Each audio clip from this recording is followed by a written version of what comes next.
You know, I had a really bad migraine, which I took a pill for. Because, I did We all have our reasons. Okay. Oh my God. But everything's on now? Everything's We're good. the camera's on? Everything You're recording? is Okay. Let me Okay, check good. just to make sure. We're All right, Denis, from the top, who are you? Hi, my name's Denis LeBlanc, and I'm queer. I've been living a gay life, really, since I was about 20 years old. I originally came out to other gay people. That was my coming out. My coming out was not a sexual act. I've been having sex before I was 20. But to me, coming out was meeting other gay people at a gay meeting at the University of Waterloo. That was great. It was great. No longer isolated. Once the chains of once the chains were broken, there was no looking back. So I stayed at Waterloo for another year and a bit, and then moved to Ottawa in September 1972, where I'm still in Ottawa. And I've been involved in Ottawa with an organization back in the 70s called Gays of Ottawa, which was our activist and community-based organization. We didn't have as many organizations as some bigger cities, but Gays of Ottawa, I think, had a really good group of people, a strong and dedicated team, and it was excellent to work with. And I think we managed to contribute quite a lot to the local, national, and the regional, provincial debates that were happening, and we did quite a bit of work. So, you know, we were quite proud of the work that we were able to do in those days. So I came out at that point, and then just got to work. I just got to work right away, just doing stuff, whatever needed doing. Because, I mean, I was young and I needed to learn, and so I just up and learned. You know, I brought whatever skills and learned some new ones. And because there was such a variety of people within the gay, I mean, it's amazing the variety of people within the gay activist community at the time. That was a bonus for me in the sense of having such a great group, you know, to mix with.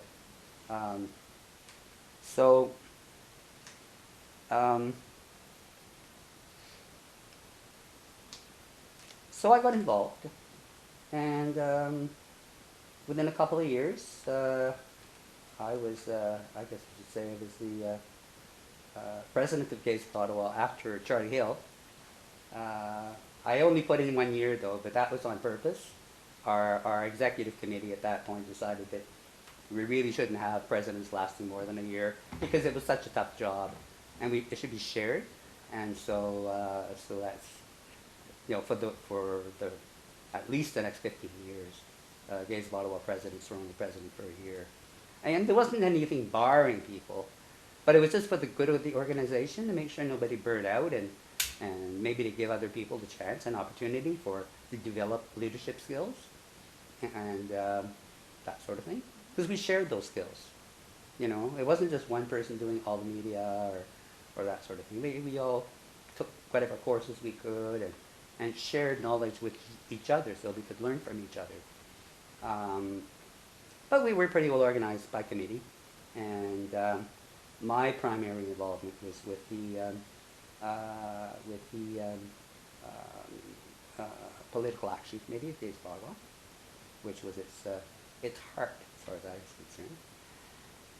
And once we decided to make GoInfo into a monthly tabloid, I became more involved with that. I was the editor. I was the fellow who wrote the editorials, and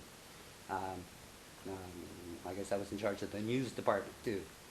So those were my two things that I did. And within Gays of Ottawa as well, within the Political Action Committee, most of the time that I was there, right from the beginning of CGRO, the Coalition for Gay Rights in Ontario, as it was originally called, I was the Gays of Ottawa delegate. to that organization. Pretty well steady. They provided continuity so that the one person could know the whole thing that was going on and bring it back to the group, so to speak, so that we could all work on that. I mean, it didn't prevent anybody else from getting involved. And when I got tired of it, we found other people to do it. Like Jean Gilbert came in later on, and a number of other people got involved with Cielgro. But in the early days, at least the first 10 years, I was the go-delegate to Cielgro. I also spent some time as National Secretary of the Canadian Coalition, which Gays of Ottawa was the coordinating organization. That again, like Cielgro, was an organization of organizations where some 60 or 70 organizations came together, and every year we had an annual meeting. We talked about what were the priorities, and we looked at our list of demands and reviewed them, and we had debates about, well, what were the priorities for the following year, political priorities, primarily the political priorities for the next year, and what did the national movement want to do. And then it was essentially left to those of us in the political action committee at Gays of Ottawa to implement that program as a coordinating group. So we did that for quite a few years. So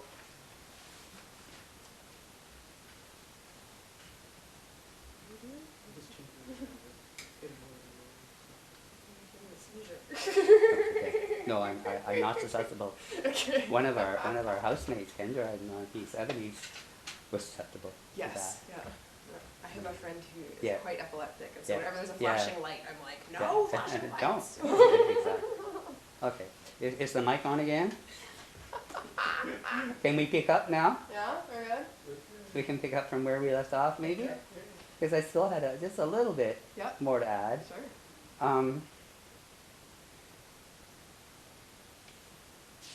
So through the 70s, a lot of the 70s, despite the fact that Gays of Ottawa was doing a lot of other things, we did social activities, we had a gay line, we had an education committee, we did dances, we did outreach.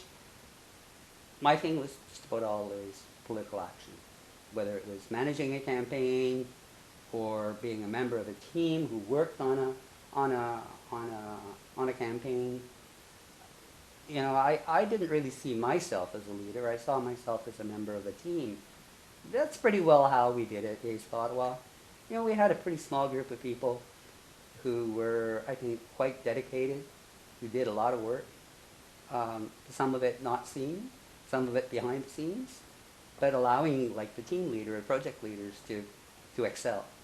And so, for example, even if I did most of the work, or I was the public face, spokesperson for our project on getting legal change at the Ottawa City Hall to get sexual orientation in the as a grounds so that lesbians and gays would not be discriminated against, at least at City Hall, in their employment. I had a lot of help with that. I wasn't the only one writing press releases and all that. We always worked as a team because we had projects, a lot of projects on the go. So even if one person ended up being the project spokesperson, that was also make it look like we were a lot more people. Because if it was just one person speaking out, it would always be the same talking head in the media. So it was nice to have half a dozen or more spokespersons at any given time, including some lesbians, and it wasn't always a gay man. And we tried as much as we could too to have, whenever we knew we were going to do something on the media, to insist that no, there were two spokespersons. One would have to be a woman and the other was to be a man. We always did that, for example, when we did submissions to the Senate or submissions to the House of Commons. We always brought two people to do the submissions. So, or even when we laid the first wreath at the cenotaph for the NGR's death in '76. We did that.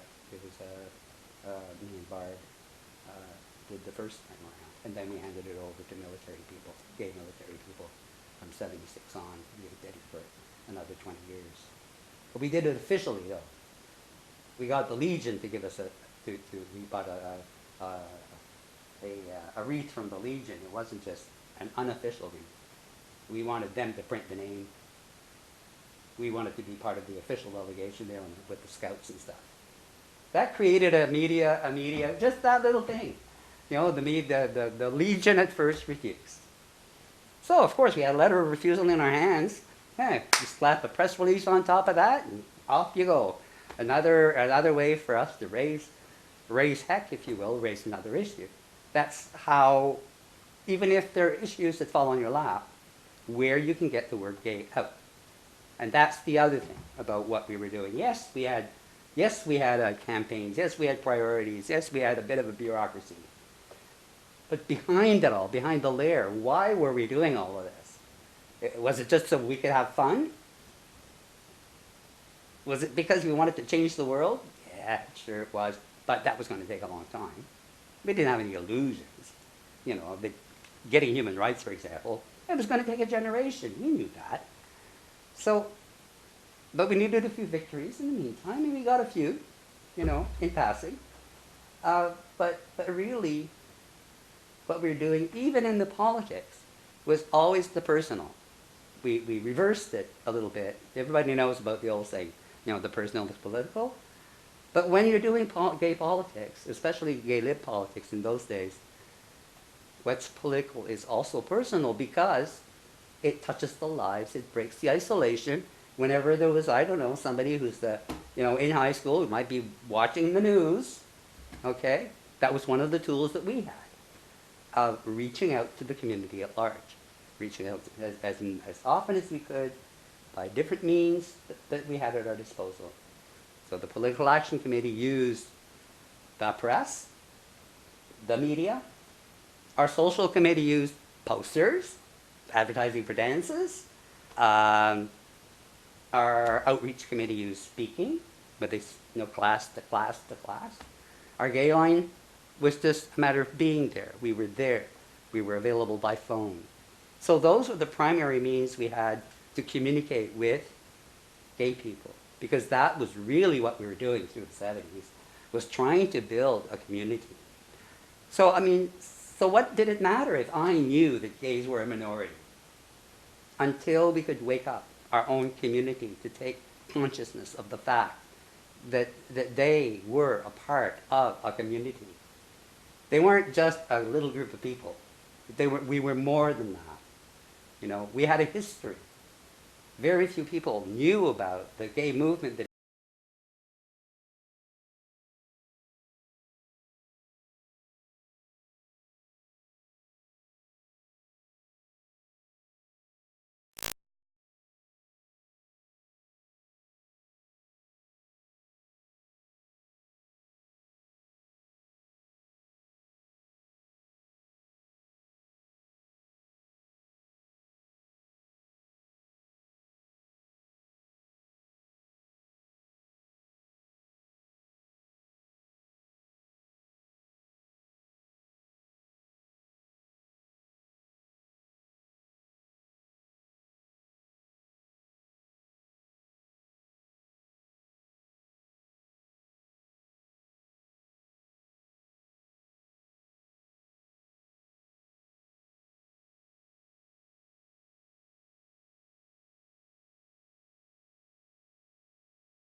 so that we could start to work on prevention.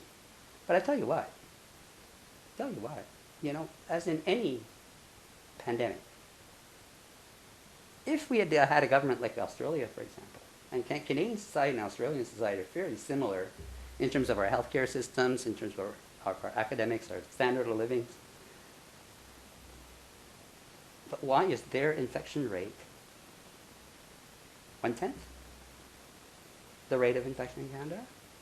Because they had blatant advertising right from day one. The gay community was involved right from day one. And they said they had television commercials telling people, don't share bodily fluids. Don't share bodily fluids. This is how it's transmitted. As soon as it got known, as soon as we knew, as soon as they knew, they had blatant ads on TV, on the radio, telling people how not to get. You know what kind of ads we had here in Canada? The first Canadian Public Health Agency ads here in Canada? There were commercials to make people aware of AIDS. But that's all they did. It was like, I think it was, I mean, I don't want to be quoted on this one, but I think it was something like AIDS. The message was something like AIDS. Think about it. Duh. It didn't actually give any information at all about how to prevent it. So, you know, two different tracks, you know. But eventually, you know, money did eventually come so that we could, you know, have, you know, people work in the field. And the AIDS Committee of Ottawa eventually, you know, became its own organization, like, because that's what we did. By the way, that's another thing we did at Gays of Ottawa. We thought it was also our mission to create organizations. We didn't want to be a huge, because at one point, we got to be like, I think we were 650 people. That's when we knew we had to split. That's when we created Pink Triangle Services as the first cast off. You know, but we kept doing that. I mean, in Ottawa now, I think there are, some 60 organizations, and I'm sure a lot of them owe their initial steps to either Gays of Ottawa creating them or helping them through the first stages, or Pink Triangle Services, which continued in the same type of way to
whole.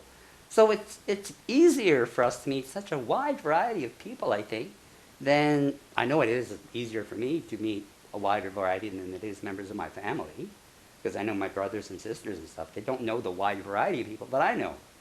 And I think that's only because I've been involved in the queer movement, because where else can you be involved in working on projects with, oh, one person's an architect and the other person's a doctor and the other person's a street person and the other person is a prostitute and the other person is a professor and the other person is a civil servant, and you're all working together on the same committees, and then you all go out for a beer, and have a good time. It's great. It's great, and it's racially mixed if you're lucky. So you get to learn more about all those other cultures really fast, I tell you. And it's in fact a lot of fun, So it's not to forget that. We forget the fun. We forget, yeah. Sometimes you forget the fun. Queers know how to have a good time. Yeah. We do. We throw a mean party. Well, we do. Yeah, and good potlucks. Too. Yeah. We're good at potlucks. Well, in the old days before computers, we didn't have networks, so we weren't all sitting around on our doofus at home. We actually had to go and meet each other face to face, night after night after night. So you go to work all day, you come home, you have a little supper, then you go to a meeting. You go to some meeting or some sort of work party or go organize or go out postering or, although postering you have to wait. You have to wait later at night. Because usually they don't fine you for postering. No, it's getting fined, the police. You have to watch it so you don't get a fine. Because we used to get fined for postering at Gays of Ottawa. Because I think we started the whole postering thing. Sorry about all the glue on all the posts. And now everybody's doing postering. But postering used to be pretty just political. There wasn't musical act and ads on every corner before. So is there anything else that you want Can you speak about the transgenders, how that sort of fit in with the whole movement and how you see it now with the queers?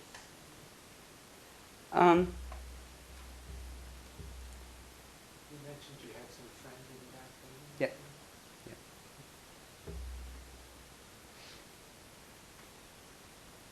There have always been, in my experience, some transgendered people involved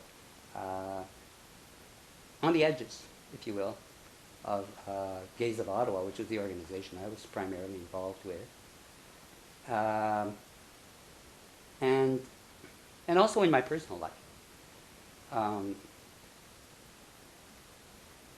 But they weren't so much involved in the Political Action Committee in the 1970s and early 80s.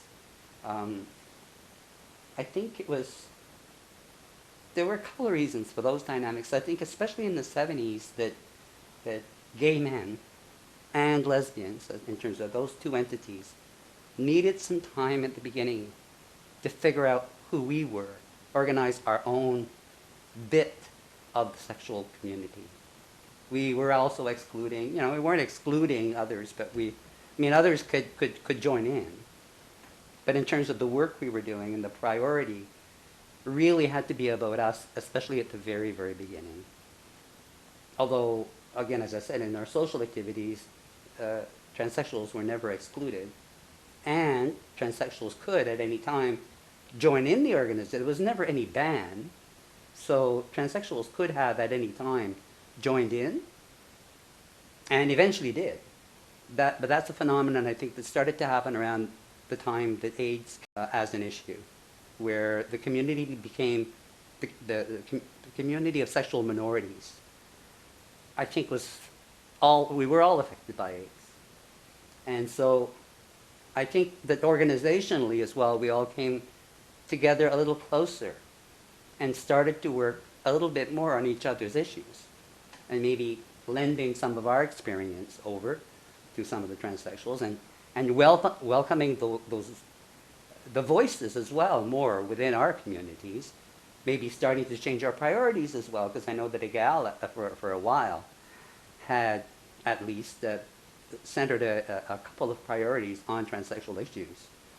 And if it hadn't lost its court challenges money, may very well have been able to advance some of those causes, because it's just, I've understand that the transsexual community at this stage is still, unfortunately, hasn't reached first base. That until the transsexuals are covered by the human rights codes, life can still be held. You can still be kicked out of your house for being a transsexual. You can still be told, like, I'm not going to hire you. Those very basic rights that we as gays now take for granted, which we fought for 20, 25 years, which we eventually won, and which we now have protection under the Charter.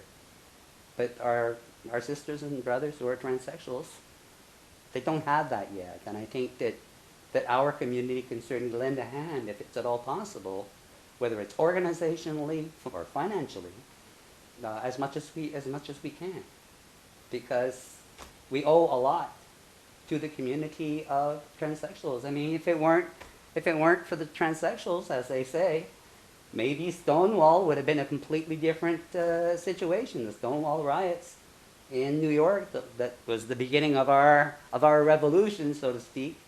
It might have been a very different turn of events.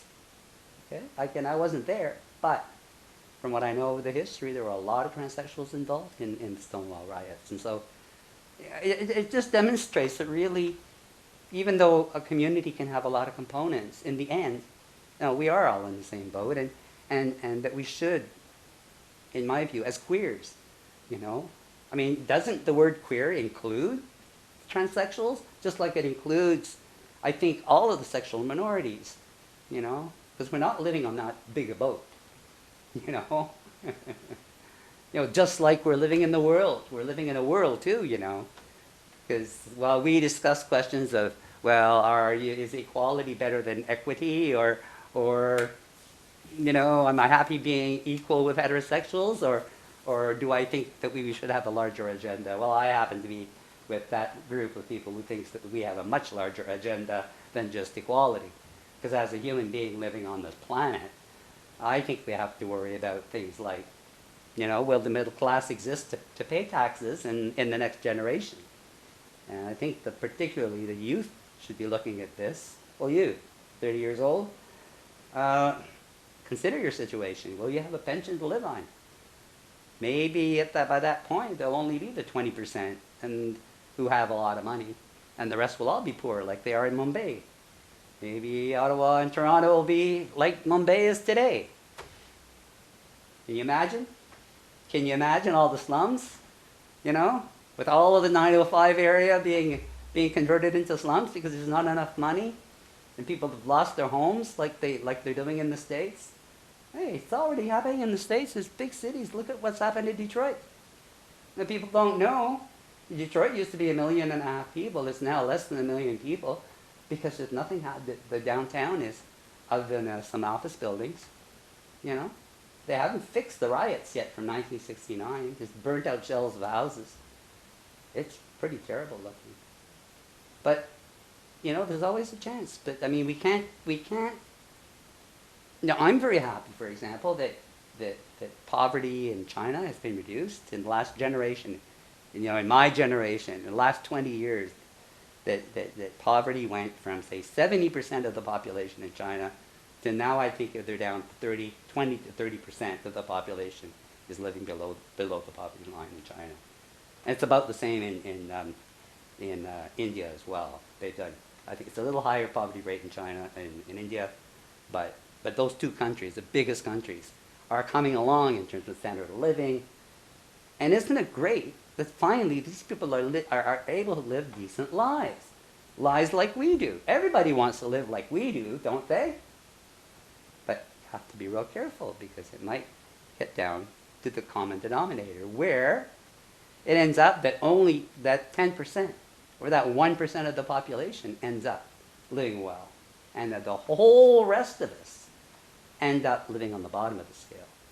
So it's now a matter of being careful, of being active, of voting, of don't take your rights for granted, There's so many people who just love to have all the rights that we have. And we are the envy of the world. Canada, holy crumbs, you know. Half the people in the world would love to live here. We have so many rights. We enjoy so much freedom. And there are opportunities. Yeah, we can whine about the weather. We can whine about all sorts of things. We love whining and complaining about all sorts of things. But in reality, I mean, we really know how lucky we are. And, that's why I've always been an activist, because you can't take any of that for granted. It can all be taken away. Maybe in the end, what'll get us is climate change. You know, when the Maritimes have been flooded and Montreal is gone because it's been flooded, and Vancouver and the West Coast has been deteriorated into the ocean after an 8.5 earthquake, what kind of country will we have left? When the ice cap is gone in 10 years, who's going to be taking over? Are we going to be able to keep our north? Are young Canadians going to want to live up there? Well, maybe it would be a lot warmer than it is now.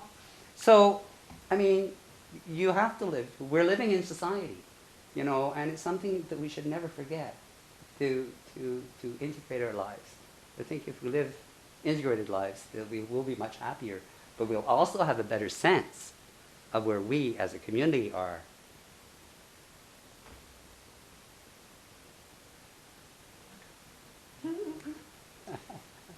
Is there anything final that you would like to add or say? I'm looking through. I think I just said it. I think you have just said it.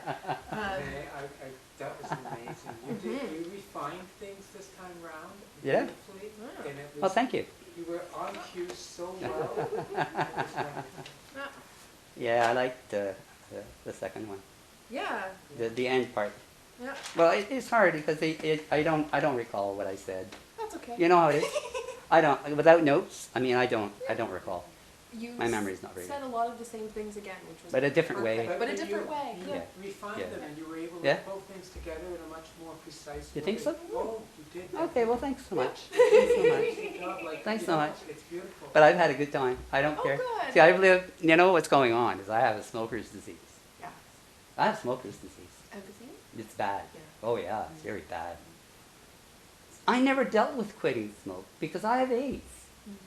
And I never thought I'd live this long and have to worry about this darn thing, And so when emphysema hit me 2 years ago, it just hit me like a bang 2 years ago, and I was working full time and doing all kinds of stuff. But then bang, one winter, I had trouble. By the following January, I couldn't work anymore because I could hardly walk across the street.